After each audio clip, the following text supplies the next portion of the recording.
사흘째 되는 날에 갈릴리 가나에 혼인잔치가 있었다. 예수의 어머니가 거기에 계셨고 예수와 그의 제자들도 그 잔치에 초대를 받았다.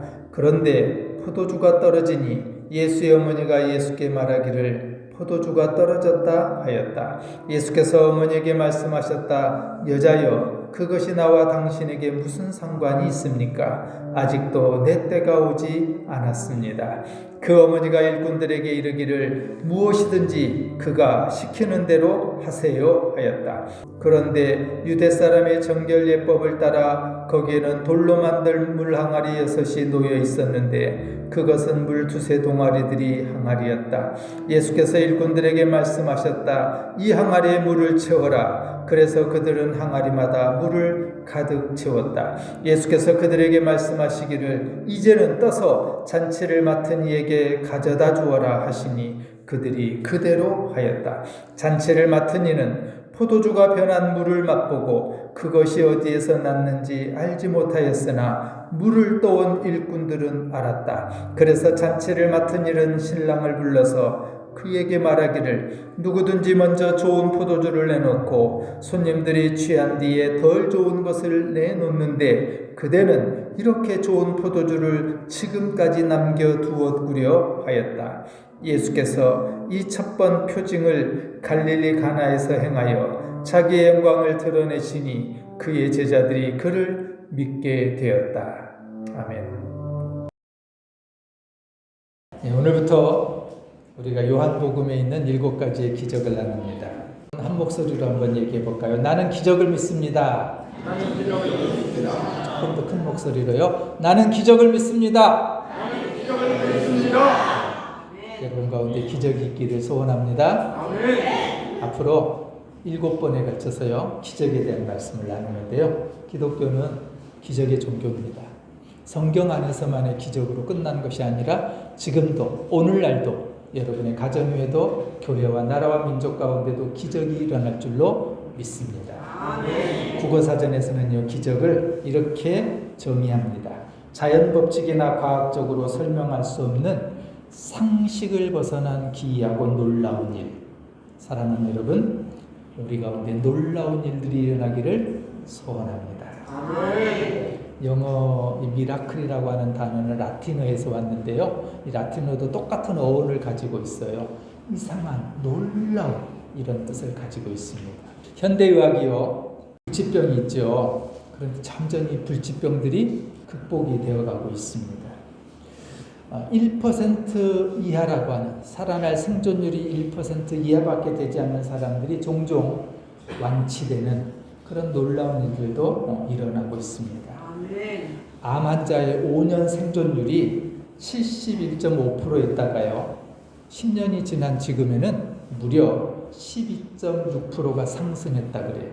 점점 암도 극복해 간다는 거지요. 몇 년 전 광산이 무너져 굴 속에 갇혀 작업자 2분이 열흘 동안 그 굴 속에 갇혀 있다가 살아난 기적 같은 일들이 있었습니다. 경북 봉화 광산 붕괴 사고였습니다. 채굴 광산에 들어갔다가 그만 토사가 무너져서요. 지하 190m 그 지점에 갇히고 말았습니다. 외부와는 완전히 단절됐고요. 빛도 없고요. 그 어둠 속에서요. 똑똑똑 흐르는 물 한 방울 한 방울 받아서 마시고 가지고 들어갔던 커피 믹스 그 조금씩 2사람이 타서 마시면서 열흘을 견뎌내고 기적처럼 살아난 일들이 있었습니다. 여러분에게는 어떤 기적이 있었으면 좋겠습니까? 다 있지요. 바라고 원하고 기다리고 있는 기적들. 오늘 우리에게도 그 기적을 기다리고요. 정말 상상할 수 없었던 일, 감히 그렇게 될까 의심하고 머뭇거리고 주저앉았던 그런 일들이 이 말씀들을 통해서 우리가 말씀을 나누고 기도하면서 기적 같은 놀라운 일들이 일어나기를 축원합니다.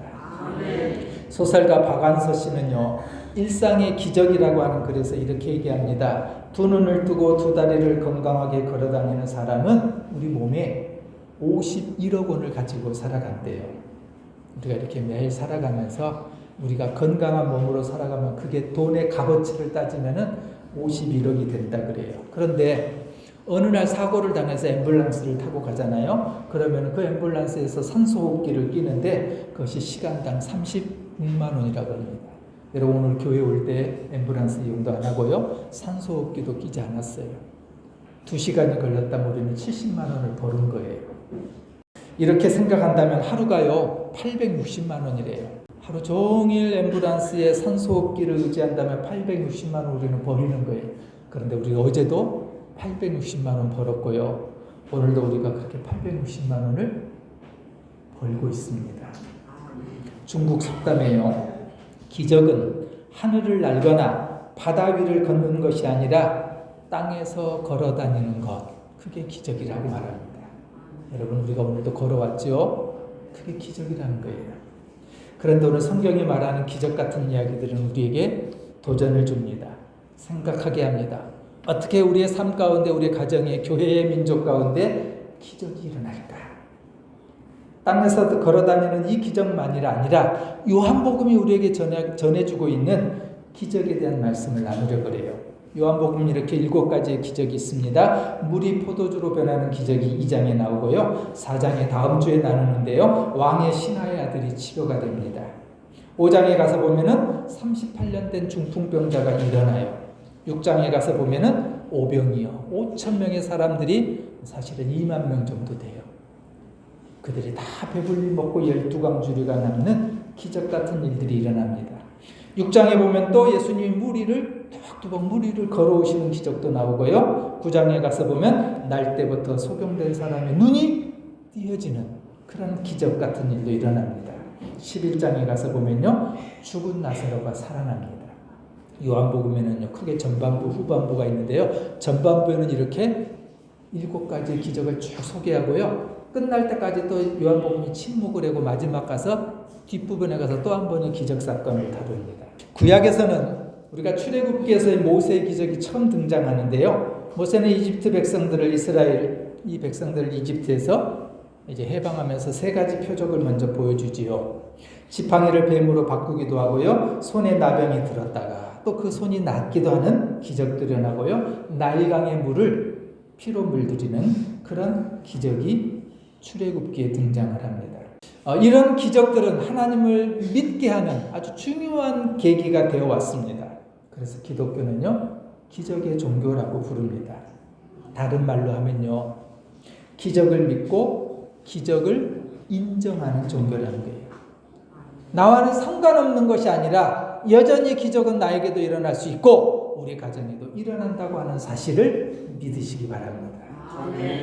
오늘 요한복음 2장에는 예수님께서 가나 혼인잔치에서 일어나는 기적인데요. 이것이 예수님의 첫 번째 표적이었다고 11절에 이렇게 기록합니다. 예수께서 이 첫 번 표징을 갈릴리 가나에서 행하여 자기의 영광을 드러내시니 그의 제자들이 그를 믿게 되었다. 요한복음의 기적은 단순한 기적이 아니라요. 예수님이 어떤 분이셨고 예수님은 이 기적들을 통해서 당신의 정체를 보여줘요. 그리고 예수님이 이 땅에 오셔서 어떤 일을 하셨는지 예수님의 사역을 드러나게 하는 그런 2가지의 목적을 가지고 있습니다.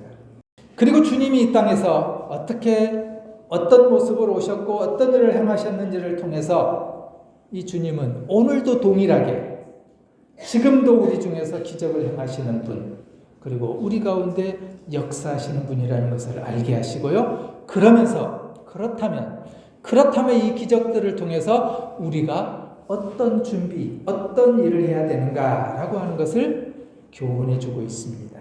앞으로 7가지의 기적들을 나누면서 우리가 이 기적을 경험하기 위해서 내 삶 가운데 우리 가정 가운데 기적이 일어나기 위해서 우리가 어떤 준비를 해야 될까라고 하는 것을 살펴보려고 합니다. 예수님께서 어머니와 함께 가나의 혼인잔치에 초대돼서 가시지요. 잔치 도중에 포도주가 떨어지는 난감한 일이 일어났습니다. 어머니 마리아가 예수님이 이 사실을 말하지요. 예수님은 그게 나와 무슨 상관이 있습니까? 아직 내 때가 오지 않았습니다. 라고 답합니다. 어떻게 보면은 거절하는 것처럼 들려와요. 근데 예수님의 이 거절은요, 단순히 사람들에게 내가 이 땅에 온 것이 어려우면 그 어려움을 도와주고 풀어주고 그러기 위해서 온 게 아닙니다 라고 하는 것을 말씀하고 싶었던 거예요.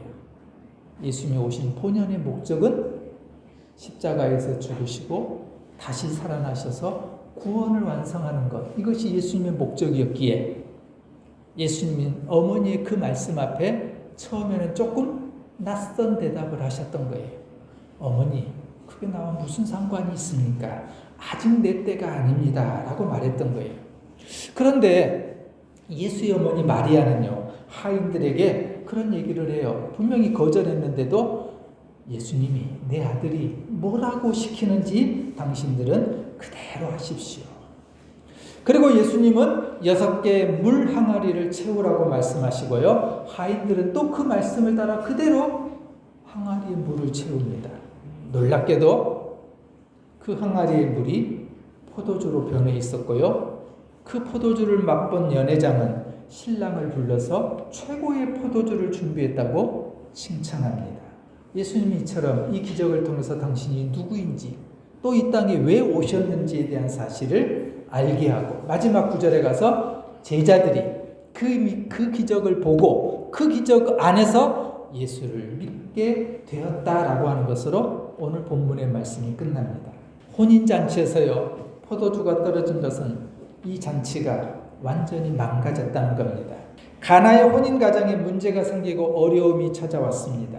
당시에는 포도주를 준비하지 않으면 손님들에게 예의를 갖추지 못한 큰 신뢰가 되었어요. 예수님께서는 이 중요한 순간에 오셔서요, 최고의 포도주를 만들어 주심으로 그 잔치를 회복시켜요. 풍성하게 만들어 주셔요. 그리고 그 가정 안에 기쁨이 가득하도록 회복해 주시고 삶을 풍성하게 만들어 줍니다. 여러분, 다시 한번 고백해 볼까요? 나는 기적을 믿습니다. 나는 기적을 믿습니다. 우리에게도 기적이 필요합니다. 우리에게도 기적이 필요합니다. 첫 번째는요, 여러분, 우리에게도 기적이 있기를 소원한다면 우리가 해야 될 일이 있습니다. 예수님을 초청하는 것으로부터 시작합니다. 결혼잔치에 포도주가 떨어지는 황당한 문제가 생겼습니다. 그러나 다행스럽게도 그곳에는 예수님이 계셨어요. 왜 예수님이 그곳에 계셨을까요? 2절에 보면은 예수님을 초대했거든요. 1절 2절입니다. 사흘째 되는 날에 갈릴리 가나에 혼인잔치가 있었다. 예수의 어머니가 거기에 계셨고 예수와 그의 제자들도 그 잔치에 초대를 받았다. 주님이 그곳에 계셨던 것은요, 문제를 해결하는 열쇠가 되었고 기적의 시작이 되었습니다. 문제가 해결되는 것보다 더 중요한 것은 그 문제를 해결하실 주님을, 예수님을 초청하는 일이라는 겁니다. 기적을 만나고요, 기적 같은 일들이 나에게, 우리 가정에 일어나기를, 교회에 일어나기를 소원하신다면 우리가 가장 먼저 해야 될 일이 있습니다. 주님을 초청하는 일입니다. 주님, 나에게 찾아와 주세요. 나를 만져주시고요, 우리 가정에 찾아와 주세요. 우리 가정의 자녀들을 만져주시고 우리 가정의 자녀들 가운데 찾아와 주시고요, 우리 가정에 어려움이 있습니다. 슬픔이 있습니다. 고난이 있습니다. 문제가 있습니다. 주님, 그 슬픔을, 문제를, 아픔을 기쁨으로 바꿔주시고요, 어둠이 있습니다. 하나님, 내 주변에 어둠이 있습니다. 악함이 있습니다. 하나님, 빛으로 찾아와 주십시오. 사랑하는 여러분, 주님을 이렇게 초청할 때 기적은 거기서부터 시작된다고 하는 사실을 기억하시기 바랍니다. 두 번째입니다. 예수님을 초청하는 것이 기적의 시작이라면 또 하나 기적을 일으키는 중요한 것이 있습니다. 기도입니다. 3절입니다. 그런데 포도주가 떨어지니 예수의 어머니가 예수에게 말하기를 포도주가 떨어졌다 하였다, 이렇게 나옵니다. 개역개정 우리가 가지고 있는 성경에는요, 예수의 어머니가 이르되라고 나와요. 기적이 일어나기 전까지 혼인잔치에 모였던 사람들에게는 믿음이 없었습니다. 11절에 보면은요, 첫 표적이 있고 난 후에 제자들이 믿었다, 이렇게 기록하고 있어요. 그래서 포도주가 떨어지자 문제가 생겼지만, 이 가정에 지금 어려움이 닥쳤지만 그들은 기도할 줄을 몰랐어요. 문제를 해결하기 위해서 주님 앞에 나오는 방법을 몰랐어요. 그러나 예외인 사람이 있었어요. 그게 바로 예수의 어머니 마리아였습니다. 마리아는 천사의 계시를 통해서 이미 그녀가 잉태하고 출산할 그분이 지극히 높으신 하나님의 아들이라고 하는 사실을 이미 그는 알고 있었던 사람이에요.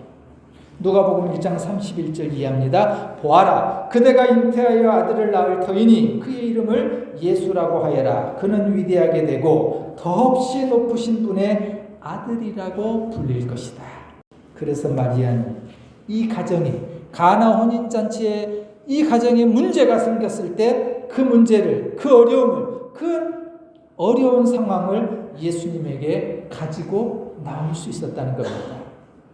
성경에 이르되 또 말하기를 이라고 하는 이 표현이 바로 기도입니다. 마리아는 문제를 알았고요. 그 문제를 해결할 수 있는 분이 예수님이라는 것을 믿었습니다. 그래서 문제를 해결하기 위해서 예수님께 부탁을 하고 있었습니다. 4절에는 예수님의 반응은 거절처럼 들립니다. 예수께서 어머니에게 말씀하셨다. 여자여, 그것이 나와 당신에게 무슨 상관이 있습니까? 아직도 내 때가 오지 않았습니다. 마리아는 그것을 거절로 생각하지 않았어요. 어떻게 이 사실을 알 수 있냐면요, 5절에 보면요, 마리아는 자신의 부탁을 예수님께서 들으실 것을 알고 믿었다라는 거예요. 그 어머니가 일꾼들에게 이르기를 무엇이든지 그가 시키는 대로 하세요 하였다. 마리아는요, 사람들에게 자기 생각을 말하지 않습니다. 자신이 문제를 해결해 보라고 주님보다도 앞서지 않습니다. 왜 지금 안 되냐고 비난하지도 않았어요. 포도주가 왜 이것밖에 없었냐고, 왜 이것밖에 준비하지 못했냐고 남 탓하지도 않습니다. 나는 왜 안 되고 나는 왜 못할까 스스로를 자책도 하지 않습니다. 이런 답답한 환경과 갑자기 일어난 이 어려운 문제에 불평하지도 않아요. 마리아가 한 일은 한 가지, 기도하는 일이었어요. 주님 앞에 그 문제를 가지고 나왔어요. 사랑하는 여러분, 기도하는 사람은 문제를 주님께 가지고 나오는 사람입니다. 기도하는 사람은 포기하지 않고 그 기도가 응답될 때까지 믿는 사람입니다. 그래서 기도하는 사람을 기적을 만나게 되어 있습니다. 마리아는 이 기도의 비밀을 아는 여인이었습니다. 여러분, 다시 한번 고백해 볼까요? 나는 기적을 믿습니다. 나는 기적을 믿습니다. 우리에게도 기적이 필요합니다. 우리에게도 기적이 필요합니다. 여러분, 이 기적이 우리 가운데 있기를 소원한다면 기도로 준비하시길 바랍니다. 아멘. 포도주는 유대인들에게 있어서 그 인생의 기쁨을 상징하는 물건입니다. 우리가 살다 보면 병으로 또는 경제적 어려움으로, 자녀 문제로 무겁고 힘든 때를 만나기도 합니다. 그래서 이 기쁨을 잃어버리기도 하고요, 근심 걱정이 가득할 때가 있지요. 이런 상황에서 마리아처럼 문제를 주님께 가지고 나오시는 저와 여러분 되기를 원합니다. 예수님, 포도주가 떨어졌어요. 예수님, 소망이 끊어졌어요. 여러분의 문제와 여러분의 걱정과 여러분의 염려를 그대로 말하십시오. 여러분, 그게 기도입니다. 기적은 기도로부터 시작된다는 사실입니다. 우리가 할 일을 주님 앞에 하려는 것. 그래서 마가복음 11장 24절은 이렇게 기록합니다. 너희가 기도하면서 구하는 것은 무엇이든지 이미 그것을 받은 줄로 믿어라. 그리하면 너희에게 그대로 이루어질 것이다. 세 번째입니다. 예수님의 첫 번째 기적, 가나 혼인잔치에서 물을 포도주로 만드신 사건의 결정적 또 하나의 열쇠는 순종입니다. 7절, 8절입니다. 예수께서 일꾼들에게 말씀하셨다. 이 항아리에 물을 채워라. 그래서 그들은 항아리마다 물을 가득 채웠다. 8절, 예수께서 그들에게 말씀하시기를 이제는 떠서 잔치를 맡은 이에게 가져다 주어라 하시니 그들이 그대로 하였다. 예수님이요, 하인들에게 항아리에 물을 채워라 하니까 물을 채우게 됩니다. 떠서 갖다 주어라 하니까 갖다 줘요. 지금 이들에게 필요한 것은 물이 아니었어요. 포도주였어요. 그런데 그들은 물을 떠오라고 하니까요, 순종하고 그대로 행합니다. 연회장에게 갖다 주래요. 지금 이들에게 필요한 건 포도주인데요, 그 항아리에 채운 것은 지금 물이란 말이에요. 그런데 놀랍게도요, 그 항아리에 물을 갖다 줘요. 갖다 주었더니 순종했더니 그 물이 포도주가 되는 기적이 일어났습니다. 사랑하는 여러분, 기적을 원하십니까? 기적이 있기를 소원하십니까? 나에게, 우리 가정에, 교회에, 민족 가운데 기적이 있기를 원하십니까? 주님께 순종하면 됩니다. 아멘. 말씀대로 순종할 때 기적 같은 일들이 일어날 줄로 믿습니다. 아멘. 말씀을 마무리합니다. 기적을 만난 사람들에게 놀라운 비밀이 있습니다. 기쁨입니다. 9절입니다. 잔치를 맡은 이는 포도주로 변한 물을 맛보고 그것이 어디에서 났는지 알지 못하였으나, 그 다음 뭐라 그래요? 물을 떠온 일꾼들은 알았다. 그 물이 포도주가 된, 더 좋은 포도주가 생긴 것을 사람들은 몰랐어요. 그런데 누가 알고 있었냐면요, 일꾼들이 알았어요. 순종했더니 물이 포도주가 되는 사실을 목격한 거예요. 여러분, 이것이 기쁨입니다. 세상이 알지 못하는 것 우리는 예수 믿고 알고 있고요, 세상에서 알 수 없는 것들을 우리는 예수 믿으면서 누리면서 살아갑니다. 이 기쁨을 소유한 것, 여러분, 이게 기적입니다. 누구만 알아요? 세상은 알지 못하지만 물을 떠온 하인들은 알더라. 우리는 예수 안에서 이 기쁨을 누리기를 원합니다. 물을 떠온 하인들은 알더라. 예수 믿은 맛을 그들은 알았다는 겁니다. 여러분, 말씀에 순종할 때 주님의 능력을 체험한 사람은 믿음의 깊이가 다르고요, 세상에서 얻을 수 없는 기쁨을 소유할 수 있다는 사실입니다. 우리도 주님을 초청하고요, 주님께 무엇이든지 기도하고요, 말씀대로 순종해서 세상에서 가장 큰 기쁨으로 살아가는 기적 같은 사람 되시기를 주의 이름으로 축원합니다. 아멘.